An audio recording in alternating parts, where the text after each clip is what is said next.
समाजकार्याचा वसा घेऊन प्रभाग क्रमांक 13 मधून काँग्रेसकडून उमेदवारीच्या रिंगणात उतरलेल्या सौ अश्विनी कदम, रोज एक नवीन विषयाचे जनक सचिन भाऊ कदम यांच्या त्या स्नुषा आहेत.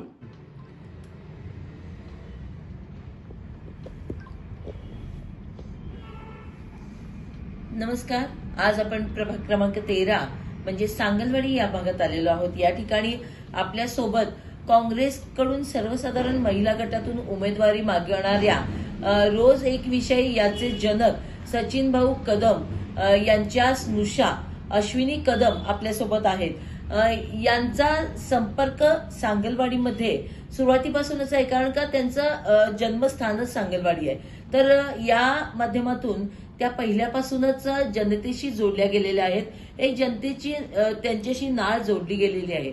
आपण या संदर्भात त्यांच्याबरोबर थोडीशी बातचीत करूया. ताई नमस्ते. नमस्ते.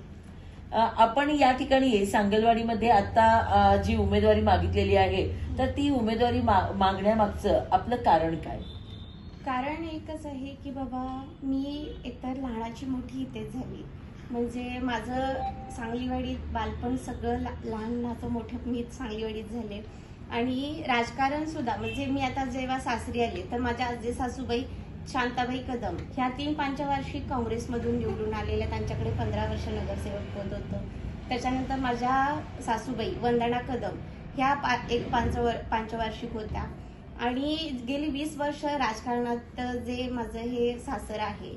तसेच समाजकारणाची जोड म्हणून म्हटलं तर माझे सासरे रोज एक नवीन विषयाचे जनक माननीय सचिनभाऊ कदम यांच्या जे काही कार्य आहे, ह्या सगळ्यांचं जे काही कार्य आहे, समाजकारण आहे, लोकांचा यांच्यावर जो विश्वास आहे, ती आपुलकी, हे सगळं बघून मलाही असं वाटतं की बाबा आपण सुद्धा याचा एक घटक व्हावं.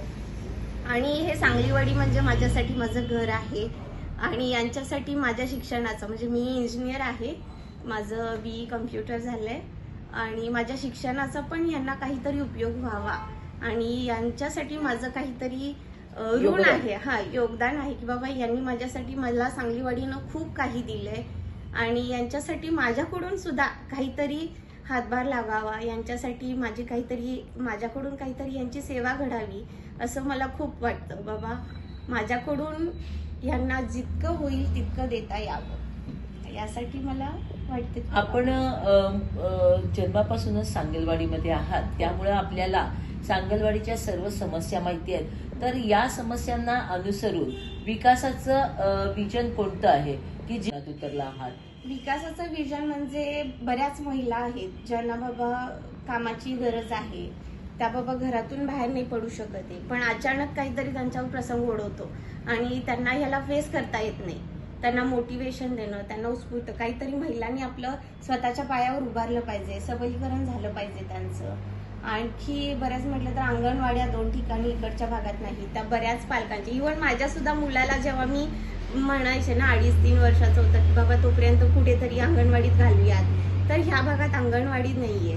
त्या पण माझ्याकडे बोलतात की बाबा तुम्ही आमच्यासाठी काहीतरी करा. आणखी आपण काहीतरी समाज आपल्या ह्याच्या योजना आहेत त्यांच्याबद्दल त्यांना काहीच माहिती नसतं की त्या कशा घ्यायच्या, फॉर्म वगैरे भरायचं, त्याचा फायदा कसं घ्यायचं, किंवा त्याचं त्यांना काहीच बेसिक नॉलेज नसतं. ते सगळं त्यांना पुरवावं, त्यांना जेवढं होईल तेवढं आपल्याकडून ज्ञान द्यावं आणि त्यांची कुठेतरी मदत व्हावी असं वाटतं. नुकतंच आम्ही पाहिलं की पश्चिम महाराष्ट्रातील सर्वात मोठा नोकरी महामेळावा आपल्या सांगलीमध्ये रोज एक विषयाचे जनक म्हणजेच आपले सासरे सचिन भाऊ कदम यांच्या माध्यमातून तो पार पडला. आणि त्याचं आयोजन आणि त्याचं सगळं श्रेय आपण त्यांनाच देतोय. तर ही संकल्पना इथे रुजवायचं हे मनात कसं आलं आणि त्याचा आपल्याला उपयोग या प्रभागातील तरुणांसाठी किंवा काय होईल असे काही आपल्या डोक्यात आयडियाज आहेत का?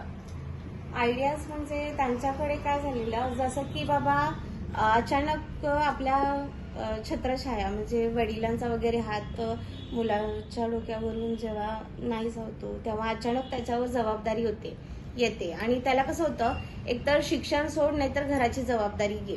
मग तो प्रायोरिटी फॅमिलीला देतो आणि घराची जबाबदारी स्वीकारतो. मग त्याचं शिक्षण अर्धवट राहतं आणि घराची जबाबदारी बघत बघत जेव्हा त्याचं लग्नाचं वय येतं तेव्हा मग त्याचं शिक्षण नसतं, त्याला नोकरी नसते, नोकरी नाही छोकरी नाही, मग लग्न कसं होणार, मग तिथे परत त्याची अडचण येते. मग अशी पण लोक समस्या घेऊन आलेले की बाबा आम्हाला एकतर अशा कारणाने काहीतरी शिक्षण अर्धवट सोडावं लागलं आणि आता नोकरी करायची आहे पण शिक्षणाशिवाय नोकरी करता येत नाही. परत दुसरं गोष्ट, ज्यांचं शिक्षण पूर्ण आहे पण कंपनीत गेलं की म्हणतात की बाबा कुठला तरी रेफरन्स पाहिजे, त्याशिवाय ते लोक तिथं येऊन देत नाहीत. मग अशा लोकांना, समाजाला अशा लोकांना आपल्याकडून एक मदत व्हावी म्हणून एक आपण प्लॅटफॉर्म द्यायचं ठरवलं अशांसाठी. म्हणजे बाबा तिथे आपण जवळजवळ 1700 वेकन्सीज होत्या. आपण एक 15-20 हजार आपण धरलेले, पण जवळजवळ 30 ते 40 हजार मॉब झाला त्यावेळी. आणि आपण जेवढी मेहनत केली त्याला यश सुद्धा आलं. जवळजवळ आपण 11,000 वेकन्सी प्लेस सुद्धा केले.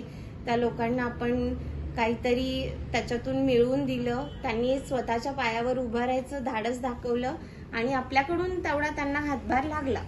मग असंच काहीतरी आपण नवीन काहीतरी आपल्या या समाजासाठी, या सांगलीवाडीसाठी करावं. बाबा त्यांना काहीतरी नवीन आयडिया असेल तर त्याला कुठेतरी बाबा डायरेक्शन पाहिजे असेल की बाबा याच्यासाठी नेमकं काय करायचं, आपण त्याची माहिती देऊ शकतो. त्याला काहीतरी बाबा बेसिक गरज आहे की बाबा उद्योगाची म्हणा, किंवा त्याच्यातून आता कामगार योजना वगैरे आहेत महिलांसाठी, किंवा त्यांना कोणत्या योजनेचा कसा लाभ घेता यावा, कुठून बचत गट किंवा काय, ह्याच्यातून आर्थिक मदत कशी करता येईल, बेस कसा घालून देता येईल आणि त्यांना प्रोत्साहन कसं देता येईल की बाबा याच्यातून त्यांनी काहीतरी करावं, स्वतःहून बाहेर पडावं, या समाजाची ओळख करावं आणि स्वतःची सुद्धा ओळख निर्माण याच्या समाजामध्ये करता यावी, यासाठी सुद्धा आम्ही काहीतरी प्रयत्न करू. लहान मुलं हे देशाचं भवितव्य घडवतात, तर लहान मुलांसाठीच्या आपल्या काही योजना आहेत का? लहान मुलांसाठी आता काही 2-3 भागामध्ये अंगणवाडीचा विषय आहे, जिथे बाबा बेसिक 5वी 6वी 5-6 वर्षाचं होईपर्यंत त्यांना काहीतरी बाबा एक स्कूल काय असतं हे डायरेक्ट आपण स्कूलमध्ये पाठवू शकत नाही, पण त्यांना बागडण्याचं, लहान मुलांचं जे काही वय असतं ते 1-2 तास त्यांना बसायचं आणि मुलांमध्ये मिक्सअप व्हायचं, असं वळण लागतं. ते म्हणजे अंगणवाडी. ते प्रत्येक भागात असण्याची गरज आहे. आणि त्यांना आपण म्हणजे आपण बालसंस्कार जे काही आपण देऊ शकतो, असं आपण आठवड्यातून 1-2दा त्यांच्यासाठी आपण प्रबोधन वगैरे करू शकतो. त्यांना, लहान मुलांना की बाबा कसं मोठ्यांशी कसं वागावं, किंवा त्यांना ते काय म्हणतो आपण एटिकेट्स मॅनर्स ते द्यावेत, याच्यासाठी सुद्धा आपण काहीतरी प्रयत्न करू शकतो. आणि त्या काँग्रेसकडून इच्छुक महिला आहेत आणि एक विकासाचा वसा हाती घेऊन त्या निवडणुकीच्या रिंगणात उतरल्या आहेत. आमच्या सर्व न्यूज टीमकडून त्यांच्या या भावी वाटचालीस खूप खूप शुभेच्छा. सांगली प्रहार न्यूज करिता मुख्य संपादिका नीता पाटील.